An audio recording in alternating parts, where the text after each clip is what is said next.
제가 심리학을 공부하려고 첫 강의에 들어갔는데 교수님의 첫 마디가 너무 충격적이어서 아직도 이 말을 기억하고 있습니다.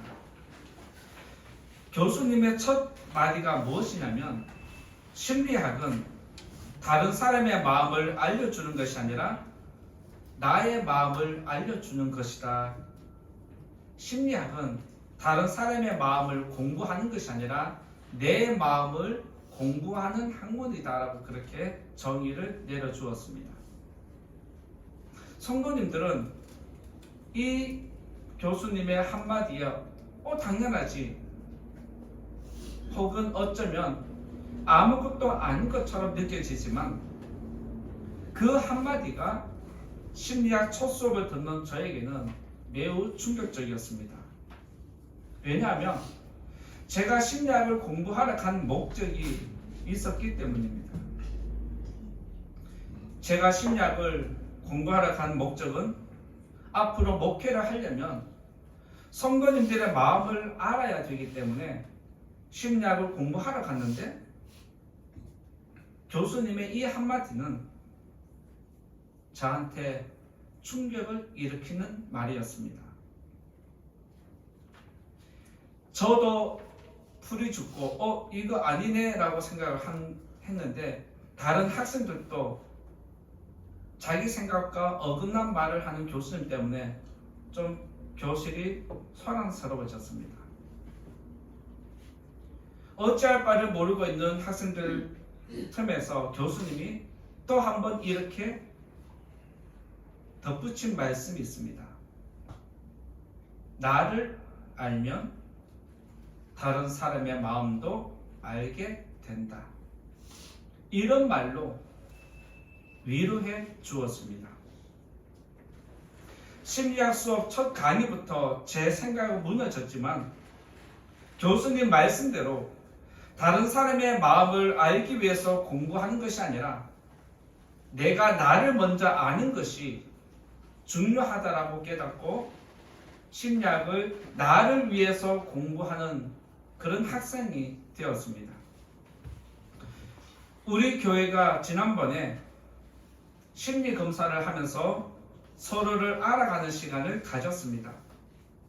그것은 다른 사람을 알아가기 위한 목적이 아니라 나를 먼저 알아가자는 취지에서 심리 검사를 진행했습니다. 성도님들도 지금까지 몇십 년을 살아오면서 내가 나를 안다라고 하지만, 내가 나를 아는 것은 어렴풋하게 아는 것입니다. 정확한 자료가 없이 어렴풋하게 알고, 내가 나를 안다라고 하지만 정말 당신이 당신을 잘 압니까? 라고 질문을 하면 조금 조심스러워지는 것이 우리의 모습입니다. 또한 우리가 다른 사람을, 다른 성도님들을 안다라고 할 때 그 아는 것이 매우 일부분이라는 것을 우리가 알고 있습니다. 그래서 우리들은 다른 사람을 해석할 때도 조금 아는 지식을 가지고 상대방을 추측하는 경우가 있는데, 그러다 보니까 오해가 일어나는 소지가 많이 있었습니다. 그래서 우리들은 나를 먼저 알고 상대방을 알면서 우리 교회 공동체가 더 아름답게 건강하게 하나 되기를 바라는 마음으로 심리 검사를 진행했습니다. 나의 성향을 알고 다른 사람을 알면 오해는 줄어들기 마련이고, 상대방을 이해하는 폭이 커지면서 지금보다 더 아름다운 교회를 이룰 거라 생각이 되어집니다. 제가 심리학을 공부하러 갈 때 목적이 있었다라고 했는데, 그 목적은 맞는 것 같지만 틀린 것이었습니다. 방향도 올바른 것 같았지만 틀린 것이었습니다.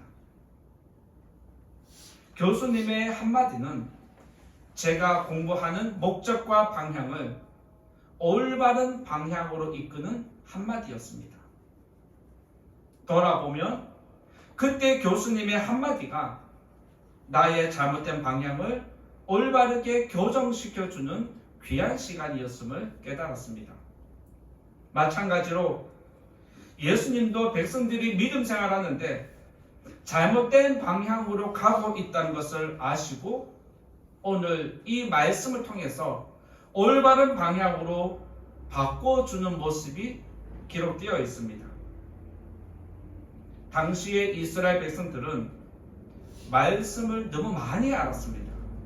어릴 때부터 몇십 년 동안 말씀을 늘 교육받아 왔기 때문에 머리에 말씀이 가득히 차 있다 보니까 그 말씀을 자기에게 적용시키지 않고 다른 사람에게 적용시키는 모습이 나타나는데 이것은 한두 사람이 아니라 그 당시 이스라엘 백성들에게 팽배하게 뻗쳐있는 판단하는 문화가 형성되었습니다.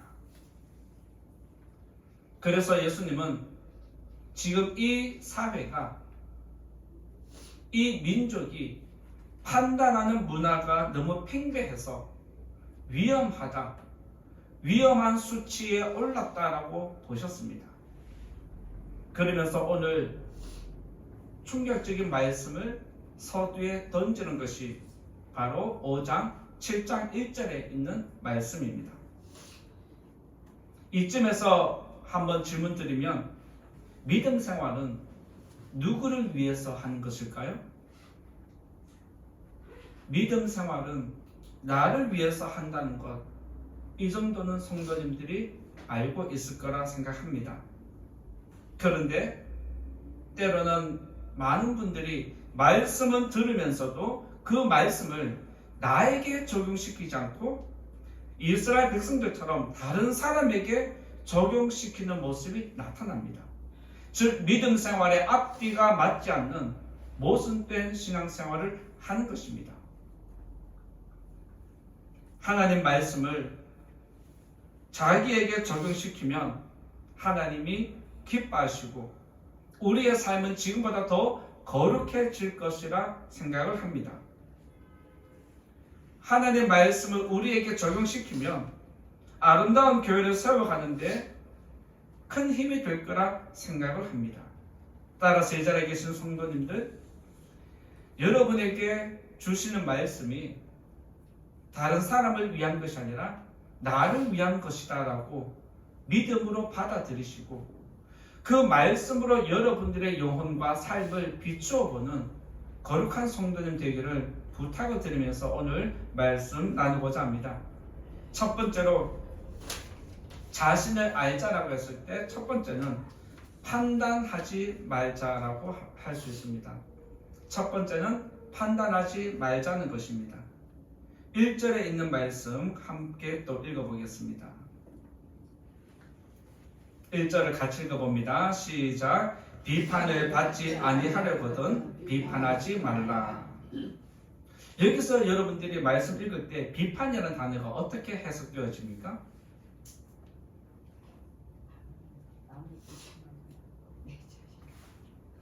비판이란 단어가 강도가 셀까요? 판단이란 단어가 강도가 셀까요? 비판하고 판단은 뭐가 다를까요? 여기 기록된 비판은 어떤 것의 옳고 그름을 판단하는 건강한 비판이 아닙니다. 여기 기록된 비판이라는 단어는 원문에 보면 심판하는 마음으로 어떤 것을 판단하는 것을 의미합니다.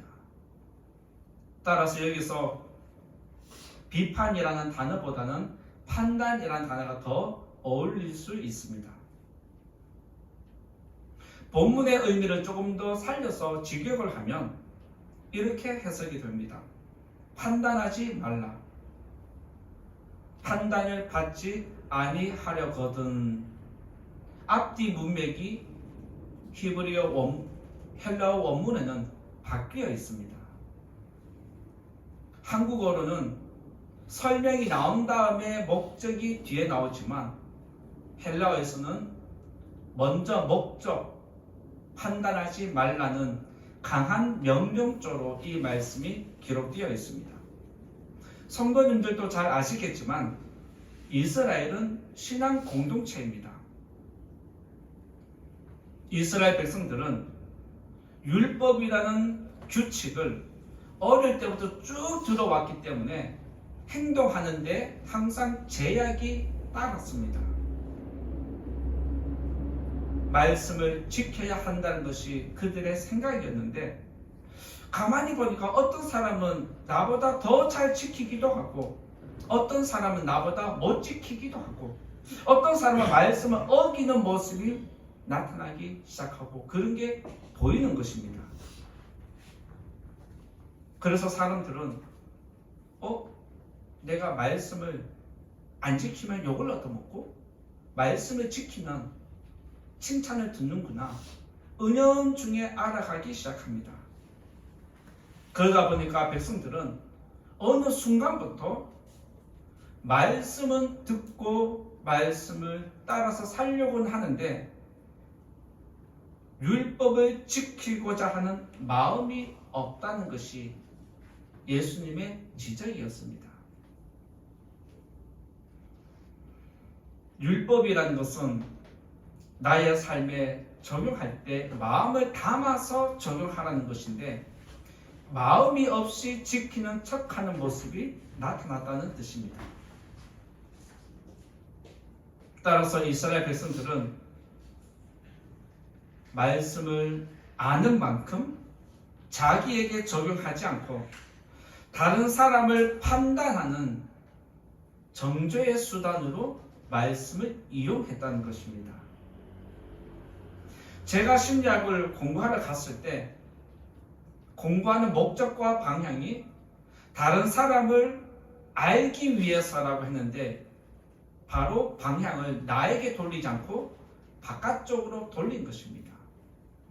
이스라엘 백성들 역시 말씀을 듣고 말씀을 지키는 이유와 목적이 자기에게 향하지 않고 다른 사람이 말씀을 지키는지 안 지키는지 다른 사람을 지켜보고 판단하는 심판의 근거로 삼았습니다.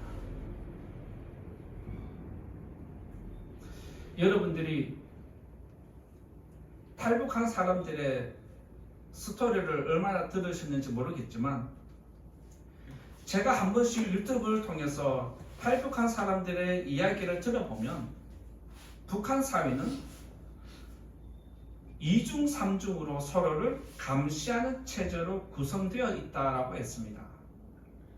그래서 사람을 서로 믿지 못하고 함부로 어떤 행동도 하지 못하고 북한 사회를 당을 함부로 모함할 수 없다라고 그렇게 이야기를 했습니다. 그리고 그뿐만 아니라 그 중에 또 스파이를 심어 놓아서 세세하게 일거수일투족을 당에다가 보고하는 스파이를 심어 놓고 일일이 백성들을 검열하는 모습도 있었습니다. 지금 이스라엘 백성들은 북한처럼은 아니겠지만 율법이라는 원칙이 너무나 강해서 서로를 지켜보는 날카로운 눈이 있었다는 것입니다. 내가 다른 사람을 판단하듯이 다른 사람들 역시 판단하고 있기 때문에 이스라엘 백성들은 판단을 받지 않기 위해서 말씀을 지키는 척하는 것이었습니다.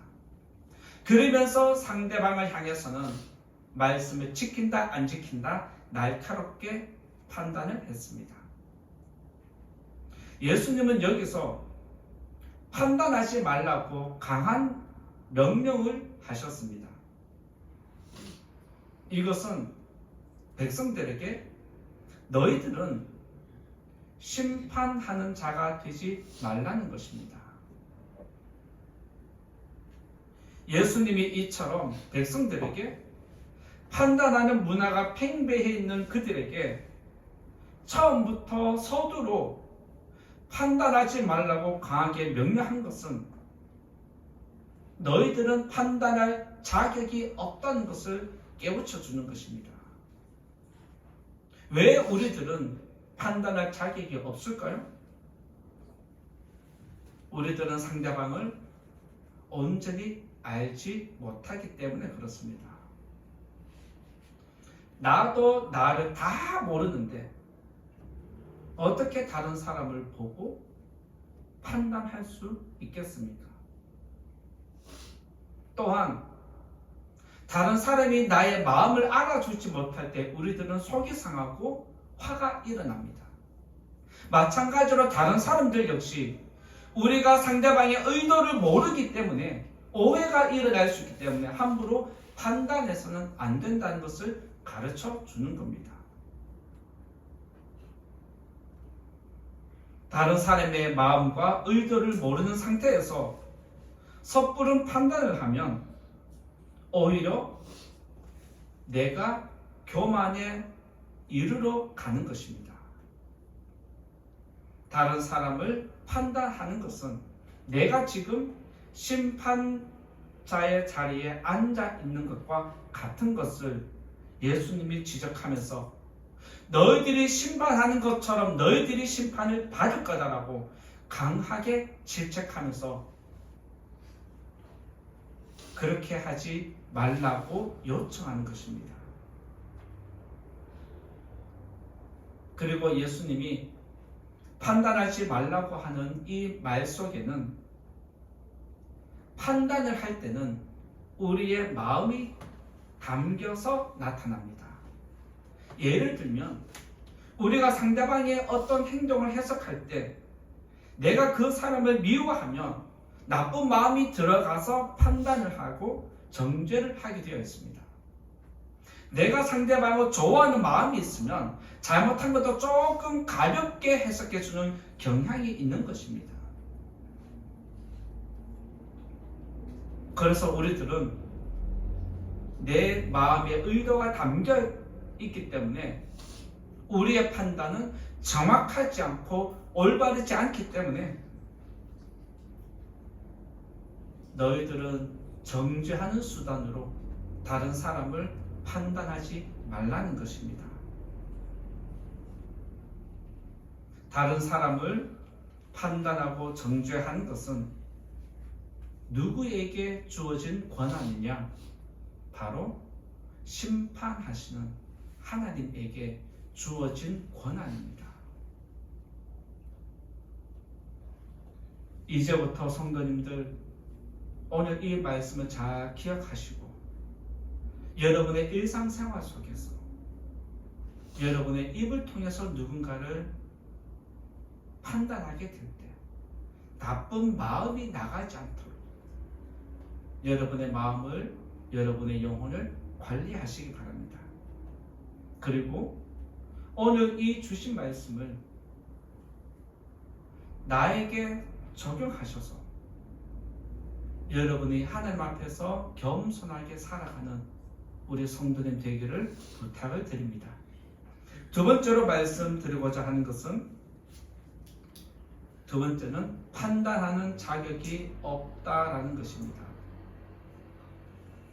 두 번째는 너 자신을 알라라고 할 때 판단하는 자격이 없다는 것을 말씀드리고자 하는데 2절 말씀 또 같이 읽어보겠습니다. 2절 말씀 같이 읽어봅니다. 시작. 너희가 비판하는 그 비판으로 너희가 비판을 받을 것이요 너희가 헤아리는 그 헤아림으로 너희가 헤아림을 받을 것이니라. 예수님이 백성들에게 판단하지 말라는 것은 지금 그 사회가 심각한 교만에 이르렀다는 뜻입니다. 그리고 지금 심판하는 그 자리에서 빨리 내려오라는 뜻이 담겨 있습니다. 사람이 판단하는 것은 항상 오류가 있기 마련입니다.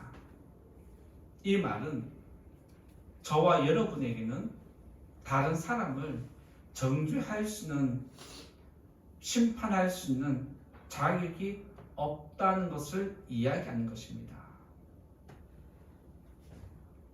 우리는 다른 사람의 마음을 온전하게 모릅니다. 그리고 다른 사람이 어떤 의도에서 그렇게 했는지 온전히 모르는 것입니다. 그런데도 많은 사람은 자신의 판단을 확신하면서 판단을 일삼는 경우가 있습니다. 당시의 종교 지도자들이 그러했습니다. 율법사들이 그러했습니다. 윗사람이 그렇게 하다 보니까 이제는 백성들이 그렇게 상대방을 향해서 판단하는 게 의뢰의 당연히 그렇게 되었습니다.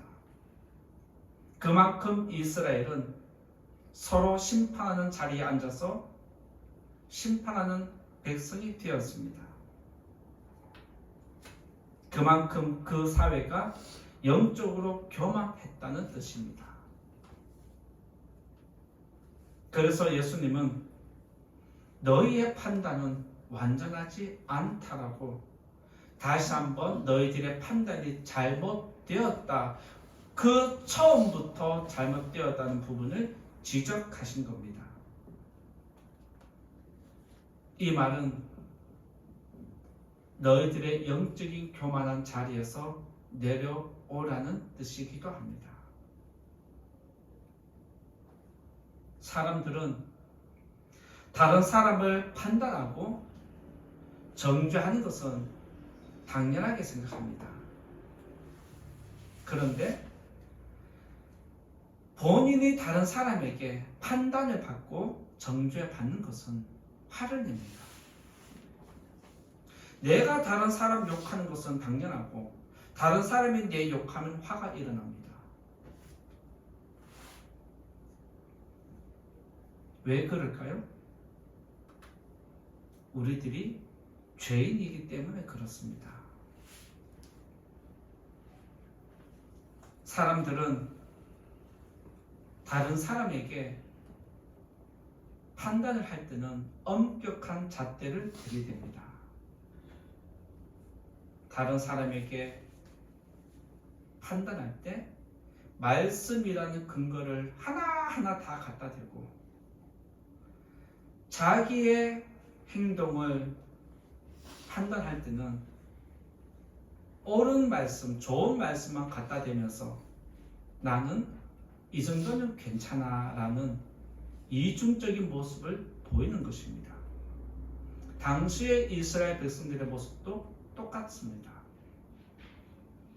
그래서 예수님은 다른 사람을 엄하게 하고 자기에게는 관대하게 적용하는 이중적인 잣대를 예수님이 지적하신 겁니다. 하나님은 이스라엘 백성들에게 장사하는 사람들을 향해서 너희 주머니 속에 저울을 속이지 말고 다른 저울추를 넣어두지 말라고 경고하셨습니다. 왜 그러냐면 다른 사람에게는 처음 보는 사람에게는 모르는 사람에게는 저울추를 무거운 곳 올려주고 자기가 아는 사람, 친한 사람이 오면 저울추를 가벼운 것을 올려주면서 어떤 사람에게는 이익을 착취하고 어떤 사람에게는 내 것을 나누어 주는 이 이중적인 잣대를 하나님이 지적한 겁니다. 저와 여러분들도 내가 좋아하는 사람에게는 관대하게 잣대를 들이대고 내가 싫어하는 사람에게는 엄한 잣대를 들이대면서 우리들은 이중적인 모습으로 판단을 하고 있습니다. 그러면서 예수님은 너희들이 다른 사람을 판단할 것이 아니라 너희들은 오히려 하나님께 판단을 받아야 하는 존재라는 것을 다시 한번 일깨워 주십니다. 너희는 판단하는 존재가 아니라 판단받아야 할 존재, 죄인이라는 것을 오늘 또 다시 한번 가르침을 주십니다. 우리가 다른 사람을 판단하면 다른 사람도 우리들을 판단합니다. 당연하죠. 우리가 다른 사람을 헤아리면 다른 사람도 우리들을 헤아립니다. 이것도 당연한 것이죠. 오늘 말씀에 헤아린다라는 단어가 또 기록되어 있는데, 헤아린다는 단어는 내가 상대방에게 10원도 손해보지 않겠다라는 깐깐한 마음을 이야기합니다. 인색한 마음을 이야기합니다. 내가 당신에게는 절대로 10원도 손해 안 봐. 안 팔면 안 팔지. 나는 절대 손해 안 보겠다. 이런 인색한 마음으로 다른 사람을 대하게 되면 다른 사람들 역시 나를 그렇게 인색하게 대할 수밖에 없다는 원리를 가르쳐 주십니다. 예수님은 너희가 대접을 받고 싶으면 그런 대접을 하라고 말씀해 주셨습니다. 우리가 다른 사람을 인색하게 대하면 다른 사람도 우리들을 인색하게 대하는 것이고, 내가 다른 사람을 판단하면 다른 사람 역시 나를 판단한다는 것을 말씀합니다. 법을 아는 사람은 법을 이용합니다. 마찬가지로 말씀을 많이 아는 사람일수록 말씀을 이용하는 것이 죄인의 습성입니다. 그래서 당시에 성경을, 하나님 말씀을 많이 아는 사람일수록 영적인 교만에 이르렀습니다. 그래서 그 아는 지식을 가지고 다른 사람을 하나님 말씀 지켰다 안 지켰다, 너가 죄를 지었다 안 지었다 판단하고 정죄하는 것이었습니다. 그러다 보니까 백성들 사이에도 서로를 지켜보는 매서운 눈초리만 가득했습니다. 그때 예수님은 지금 이 사회가 잘못된 방향으로 가고 있다라고 지적하시면서 다시 한번 백성들에게 너희는 판단하는 존재가 아니라 판단받아야 하는 존재라는 것을 가르쳐 주면서 하나님 앞에서 항상 겸손한 삶을 살아가는 성도가 되어야 한다라고 말씀해 주십니다. 따라서 이 자리에 계신 성도님, 우리 모두도 내가 죄인이라는 것을 항상 기억해야 합니다. 그리고 내가 다른 사람을 판단하는 존재가 아니라 나도 하나님 앞에서 판단받아야 하는 존재임을 기억하면서 하나님 앞에서 오늘도 긍휼을 구하시는 저와 여러분 될 수 있기 바랍니다. 그리고 너 자신을 알라 해서 세 번째는 나를 알자라고 말씀드릴 수 있습니다. 세 번째는 나를 알자라고 그렇게 정해보았는데 3절과 4절 말씀 함께 또 읽어보겠습니다. 3절과 4절 같이 읽어보겠습니다. 시작. 어찌하여 형제의 눈 속에 있는 티는 보고 내 눈 속에 있는 들보는 깨닫지 못하느냐? 보라, 내 눈 속에 들보가 있는데 어찌하여 형제에게 말하기를 나로 내 눈 속에 있는 티를 빼게 하라 하겠느냐? 여기서 티는 쌀겨라고 이야기할 수 있습니다. 알곡을 감싸고 있는 겨입니다. 그냥 먼지와 같은 티끌의 의미가 아니라 쌀겨입니다. 눈에 보이는 정도의 크기입니다. 그리고 여기서 들보는 집을 받치고 있는 기둥을 이야기합니다. 예를 들면 지금 우리 교회를 받치고 있는 여기 기둥 하나, 이 기둥이 바로 들보입니다. 다른 사람 눈에 지금 티끌이 좀 큰 게 들어가 있고 지금 내 눈에는 이 기둥과 같은 들보가 내 눈에 박혀 있습니다. 어떤 게 큰 것인가요? 당연히 알죠. 누가 보더라도 저 사람의 죄는 나보다 작은 죄, 나의 죄는 저 사람보다 몇십 배, 몇백 배 큰 죄라고 한눈에 알아볼 수 있을 정도입니다. 그런데 안타깝게도 다른 사람의 티는 보면서도 정작 자기 죄를 보지 못하는 이 안타까움을 지금 예수님이 지적하고 있는 것입니다. 이 자리에 계신 성도님들, 다른 사람의 죄는 보이십니까? 나의 죄가 먼저 보여야 하는 것이 올바른 믿음 생활하고 있는 증거입니다. 다른 사람을 보면서 나를 보지 못하는 것이 죄인의 습성입니다. 지금 그 죄인의 습성을 예수님은 이렇게 오늘 강한 비유로 지적을 하고 계십니다. 이스라엘 백성은 율법이라는 원칙이 있기 때문에 누가 말씀을 어겼는지 지키고 있는지 단번에 알아볼 수 있습니다. 그런데 다른 사람이 말씀을 어긴 것은 신랄하게 말하고 말씀을 잘 지키는 것은 칭찬하지 않습니다. 그리고 자기가 말씀을 어긴 것은 다른 사람에게 이야기하지 않습니다. 오히려 말씀을 잘 지키고 있는 그것만을 이야기하는 것입니다. 다른 사람의 죄를 지적하는데 급급한 백성들은 정작 자기 죄가 계속해서 누적되어서 이제는 들보처럼 큰 죄가 박혀 있음에도 불구하고 깨닫지 못하고 있는 것입니다. 예수님은 죄인이 다른 사람의 죄를 지적하는 것은 어리석은 거라고 가르쳐 주십니다.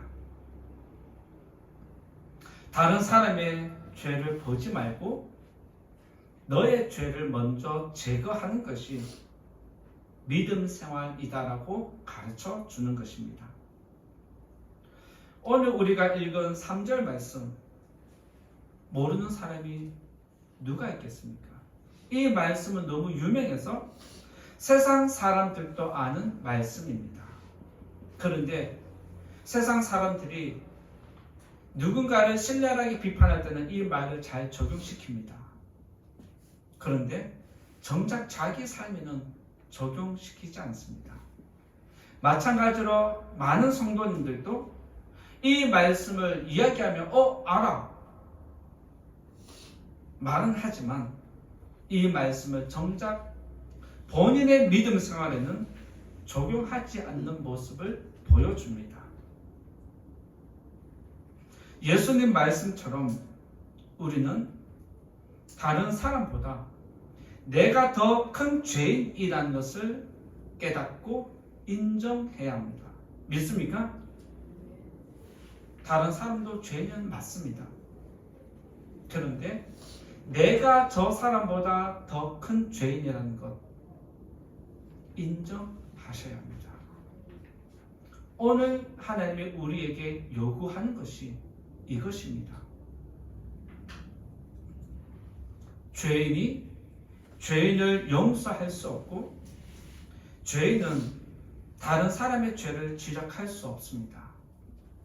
그런데 우리들은 하나님 말씀이라는 원칙이 있다 보니까 마치 의인이 된 것처럼 착각을 하고 하나님 말씀으로 다른 사람을 판단하고 정죄하는 죄를 범하고 있습니다.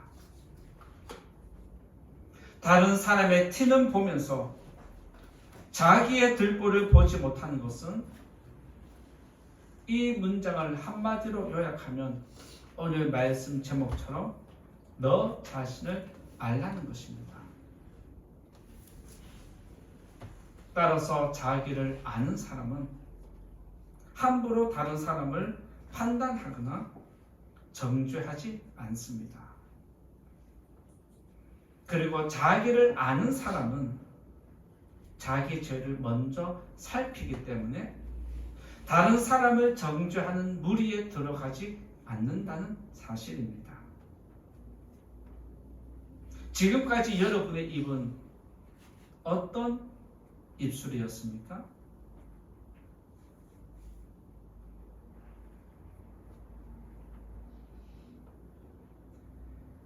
자신을 아는 사람은 말씀을 나에게 먼저 적용시키는 사람이다.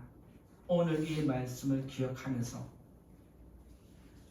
다른 사람은 관대하게 적용시키고 나에게는 엄하게 적용시키는 우리 성도님 될 수 있기를 예수님 이름으로 부탁을 드립니다. 그래서 자신을 한 번 더 겸손하게 낮출 수 있는 지혜로운 성도님 되기를 예수님 이름으로 축원드립니다. 이제 결론의 말씀 드리면서 5절을 읽으면 좋겠습니다. 5절 말씀 같이 읽어봅니다. 시작. 외식하는 자여 먼저 내 눈 속에서 들보를 빼어라. 그 후에야 밝히 보고 형제의 눈 속에서 티를 빼내라. 예수님은 말씀을 자신에게 적용하지 않고 다른 사람에게 적용하는 백성을 향해서 외식하는 자라는 단어를 사용하셨습니다.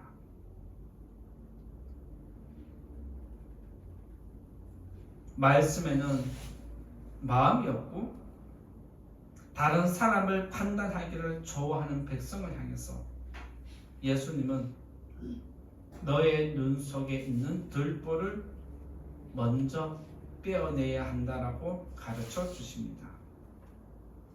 이것을 다른 말로 바꾸면 너 자신을 알라는 것입니다.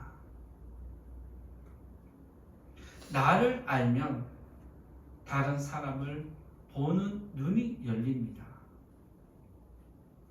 나를 알면 다른 사람도 도와줄 수 있습니다. 내가 내 죄도 관리 못하면서, 내가 내 영혼도 관리하지 못하면서, 내가 내 마음도 관리하지 못하면서 다른 사람에게 똑바로 하라고 어떻게 지적할 수 있겠습니까? 이 자리에 계신 성도님들, 우리는 다른 사람을 판단하는 자가 아니라 하나님 앞에서 판단받아야 하는 존재입니다. 이 사실을 꼭 기억하고 하나님 말씀으로 여러분 자신을 살피고 내가 죄인이구나 이런 말씀과 깨달음이 있기를 바라고 여러분의 삶을 통해서 거룩한 능력이 나타나시기를 예수님 이름으로 축원드립니다. 말씀을 생각하면서 같이 기도하면 좋겠습니다. 예수님은 판단하는 문화가 팽배한 이